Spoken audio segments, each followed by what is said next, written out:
Babak catur kilat dalam rangkaian turnamen Grand Chess Tour Superbet Rapid and Blitz Polandia dimulai tadi malam teman-teman.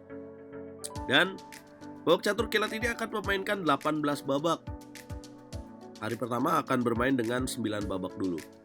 Pastinya Sobat RL Chess sudah menantikan performa Magnus yang seperti naik halilintar ya, ada naik ada turun. Mampukah Magnus untuk kembali ke performa terbaiknya? Ia berhadapan dengan Kirill Shevchenko dari Romania.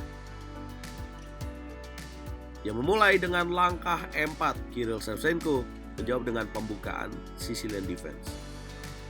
Putih kuda F3, hitam kuda C6, putih kuda C3, hitam G6. Kemudian Magnus Carlsen mendobrak dengan langkah D4, pion memukul pion, kuda memukul pion, dan hitam gajah G7. Variasi apakah ini dalam pembukaan Sicilia? Ini merupakan accelerated dragon teman-teman, dengan ciri khas gajah ke petak G7 dari sisi pemain hitam. Putih menopang kuda di petak D4 dengan gajah E3, hitam kuda ke petak F6. Putih kuda ke petak B3, hitam D6, putih F3, menjaga petak G4. Supaya kuda hitam tidak bisa naik, hitam mengamankan raja dengan rokade pendek. Putih langkah 9 menteri D2, hitam gajah E6, putih lakukan rokade panjang, hitam kuda E5 langkah ke-10. Yap teman-teman, dalam menjawab Sicilian Accelerated Dragon, yang terbaik menurut saya adalah dengan putihnya melakukan rokade panjang seperti yang dimainkan oleh Magnus Carlsen ini. Nah, karena udah ada rokade berlawanan, biasanya akan terjadi pertarungan jual beli serangan. Bagaimana Magnus melanjutkan permainan? Dia menjalankan langkah posisional raja ke petak B1. Hitam benteng C8, petak C4 dan jalur C inilah yang menjadi titik serangan bagi pemain hitam. Putih juga tak mau kalah. Coba menggertak dengan langkah H4. Kirill Shevchenko menjawab dengan langkah H5 taktis. Magnus gajah E2, hitam A6, putih gajah D4. Hitam menteri ke petak C7, langkah ke-14. Nah, di langkah berikutnya ini nih teman-teman, kalian harus meniru apa yang dilakukan oleh Magnus. Tapi saya pengen teman-teman untuk tebak dulu nih, kira-kira apa langkah terbaik untuk putih di posisi ini. Karena terlihat hitam sangat solid ya teman-teman. Jadi PR untuk pemain putih mendobrak posisi ini. Apa jawabannya? Congratulations kalau kalian menemukan langkah G4. Boom! Langkah ke-15, hitam memukul pion balik. Putih F4. Hitam kuda C6. Dia blunder teman-teman. Kirill Shevchenko dengan memindahkan kuda ke petak C6 harus dibayar mahal dengan kekalahan. Bisakah kalian tebak cara yang tepat untuk menghukum hitam dengan blunder yang dia lakukan kuda ke petak C6? Yap, gajah memukul kuda di petak E6, gajah memukul gajah, dan kuda D5 bang. Tepat sekali. Ancam menteri dan gajah di petak F6. Shevchenko gajah memukul kuda, pion memukul gajah balik mengancam kuda, hitam kuda D4. Jangan tergoda ya dengan kuda yang diberikan ini. Magnus Carlsen lanjutkan dengan gajah memukul pion G4 langkah ke-20. Hitam kuda memukul kuda, pion memukul balik, hitam A5 memberikan benteng di petak C8. Tertarikkah kalian untuk memukul benteng di petak C8?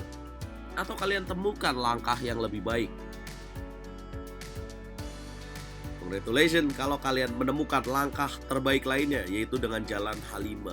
Bos, teman-teman, main catur itu tujuan utamanya adalah untuk mencari raja. Ya, kalian mungkin udah dapatkan benteng, tapi kalau kita bisa dapetin raja, why not? H5 sudah dimainkan dengan tujuan membongkar jalur H, dan itu yang terbaik. Shevchenko menggertak balik dengan langkah A4. Magnus Carlsen memukul pion G6. Hitam memukul pion B3, putih memukul pion balik, dan hitam benteng A8. Sekarang teman-teman, bagaimana untuk mengakhiri permainan ini supaya Shevchenko menyerah kalau kalian jadi Magnus Carlsen? Gampang bang, menteri H2. Yap, menteri H2, langkah ke-25, Shevchenko menyerah. Mengapa? Karena akan ada 13 langkah mati ya di langkah berikutnya. Ya hitam mungkin masih bisa coba membuang benteng A1 tapi nggak ada gunanya. Tapi kalau dilanjutin dengan benteng berpindah, maka putih menteri ke petak H7 skak, raja ke petak F8, menteri ke petak F7 skak mat. Menteri ke petak H7 tidak akan bisa dicegah, teman-teman. Akhirnya Magnus Carlsen tampil epik di kategori catur kilat ini. Karena secara performa, dia pemain yang paling banyak meraih poin di kategori catur kilat ini dan menempel ketat Duda Enkritoff dengan jarak setengah poin. Hari ini jam 19:10 waktu Indonesia Barat, kalian harus pantau terus di YouTube RL Chess karena masih ada sisa 9 babak lagi dari total 18 babak catur kilat. Kita bahas kesalahan hitam yang dilakukan, yaitu blunder pada kuda ke petak C6.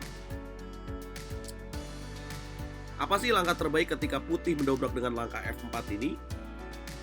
Yap, jawabannya adalah dengan benteng F ke petak D8. Apabila putih memukul kuda, maka dapat dipukul balik dan ada ancaman pin dari benteng D8 mengancam mengancam menteri petak D2. Nah, kalau misalkan hitam benteng F ke petak D8, maka putih juga nggak makan kuda di petak E5, tapi putih juga akan mendobrak dengan langkah H5. Ya, tapi ini setidaknya lebih bagus ya teman-teman untuk pemain hitam daripada dia harus mundur dengan kuda ke petak C6, dan itu adalah kesalahan amatir. Kuda C6 langsung dihukum dan langsung membuat jalur H-nya bisa ditembus oleh pemain putih. Apa komentar kalian? Jangan lupa bantu video ini berkembang dengan cara like, share, komen, dan subscribe. Mampukah semua akan Magnus pada waktunya, teman-teman, dengan jarak setengah poin? Kita ngobrol di komentar, kita ngobrol di kolom komentar. Jangan lupa gabung ke RL Chess Club di Chess.com dan jangan lupa gabung ke RL Chess Academy. Caranya tinggal lihat di Instagram aku, teman-teman.